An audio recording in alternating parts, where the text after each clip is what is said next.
The next piece of news that we have to talk about is people are suspicious of this game for AI. This is the graphic in question, okay? And Risk of Rain writes, Happy International Dog Day from Risk of Rain. Adopt today, okay? And a lot of people are pointing out elements of this piece as being AI or suspicious. So if we look at the comments, right? Somebody comments, this is so obviously AI. I thought you guys learned your lesson already. Risk of Rain Twitter, this looks like AI again. No way you guys did this again, bro. Twitter guy, this is AI. Void field it. Guys, you should have artists on standby. Just ask them to take an hour to doodle something. Jeez, is that hard? So here's a commenter who points out some elements as to why people were confused, right? So here we have one aspect of the hand holding the chain where you can see there's three fingers. There's a thumb, finger, finger, and then this finger, and then there's kind of like a gap here, something here. Like maybe it's a finger holding the chain, but it's really thin. The chain kind of gets stuck in here. It's a bit odd, possibly. Then we have kind of the drool coming out of the mouth with like a tooth that's missing, but it's probably just because like the tooth is like in the drool, something like that. And then the drip coming out of this hand as well. So in response to this, Risk of Rain replies, We let the artist back out of the void field to draw this one by hand, so worry not peeps. Here's the Adobe Illustrator file, adopttoday.ai. By the way, I think some people are a little bit dense. They saw the .ai and they were like, it literally says .ai, boo company. .ai stands for Adobe Illustrator, okay? Just like the Photoshop file is .psd, Illustrator file is .ai, Adobe Illustrator. This is the Illustrator file. So as you can see, I mean, we can open up. Each path is an element. So Illustrator is vector art. It is not like pixel art where you get a brush and you just paint around. In Illustrator, you draw like a whole bunch of shapes basically, and you can make a bunch of lines and that's it. Some people love vector art, some people hate vector art. I am in the I am sorry, I really don't like doing vector art because all those shapes break my brain. As you can see, we look at the Illustrator file, I can click paths and shapes and whatever, and I can literally move it. I can move all the elements. We can adjust it, etc. All right, so this definitely looks like uh-oh. Why can't I put it back anymore? Oh no, it froze. Boo. Wait, my Illustrator crashed. But yeah, as you take a look, this is an Illustrator file. Somebody went through, handmade all of these. And somebody gave a breakdown. So this is a commenter by the name of Gizmo Games who writes, Thread, I see many people who are confused and think this was made with AI, but I want to confirm it's not. Here's why. The account shared their work file in a .ai format. The .ai stands for Adobe Illustrator, not generative AI. Now, what's the difference? Adobe Illustrator has been a thing long before generative AI and has nothing to do with it. It's part of the Adobe suite like Photoshop. The difference is that it uses vector images instead of raster images. Raster images are made of pixels. Photoshop is used for that, while vectors are traced using math equations. This is used for logos to make sure whatever resolution you choose, the quality of the image is going to stay the same. Here's a quick example. I use the same program to make many icons for my game. As you can see, you still need an artist that carefully places all the lines and fills in details. It's not an easy work and requires a lot of practice and expertise to get right. And if you still have doubts, my entire class in high school, 3 years of graphic design, was based on this kind of work. And that was before COVID when Gen AI wasn't a thing.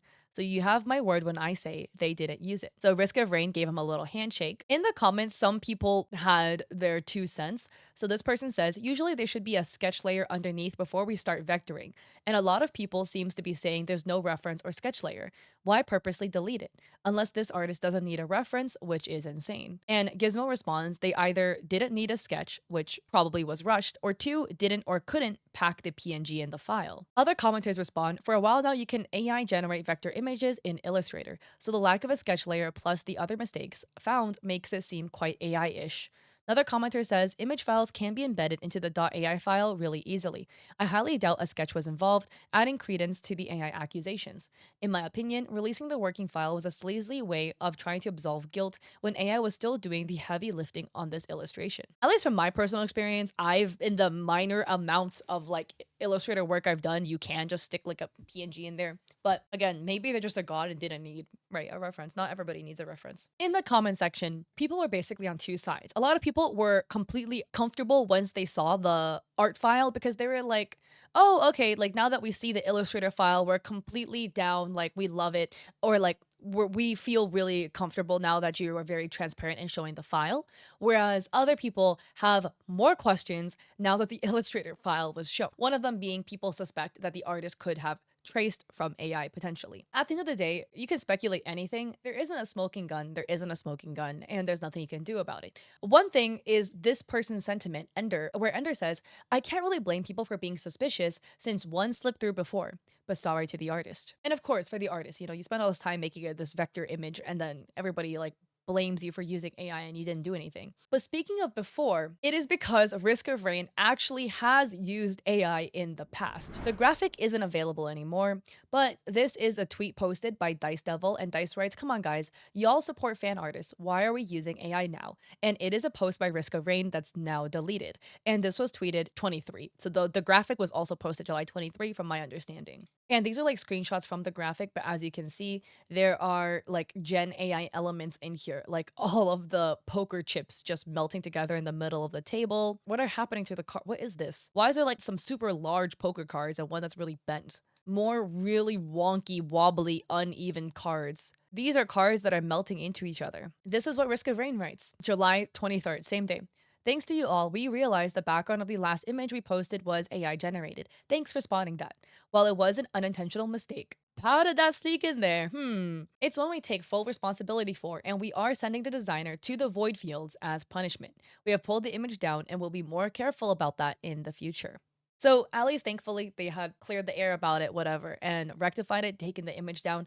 But I think with this extra context, we can understand why when this new image was posted by Risk of Rain, people were a bit skeptical about whether the image was legitimate or not, due to the fact they actually historically had used AI in previous work. Sorry to the new artist that had an art style that everybody thought was AI, and where the Illustrator file couldn't clear their name, but that's just kind of what comes with a territory like this. Now that we've finished talking about the Risk of Rain stuff, I also want to add in about the copied game map, since we are on the same ground of talking about video games and suspicious behavior, okay? So this is going to be about a game by the name of Frag, which is an FPS released in 2025, developed by Bad Guitar Studio and published by NetEase. So this is a post posted by Jake Lucky. Frag is under fire as their latest map, Toyland, is a near one-to-one copy of Counter-Strike's Inferno.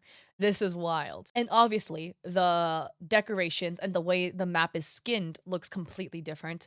But a lot of people, now I am somebody who barely has played CSGO, I'm a Valorant player. People are saying that all of the elements of the maps, from the alcoves to the walkways to A and B sites, are all the same. Another commenter says they picked the worst map to copy.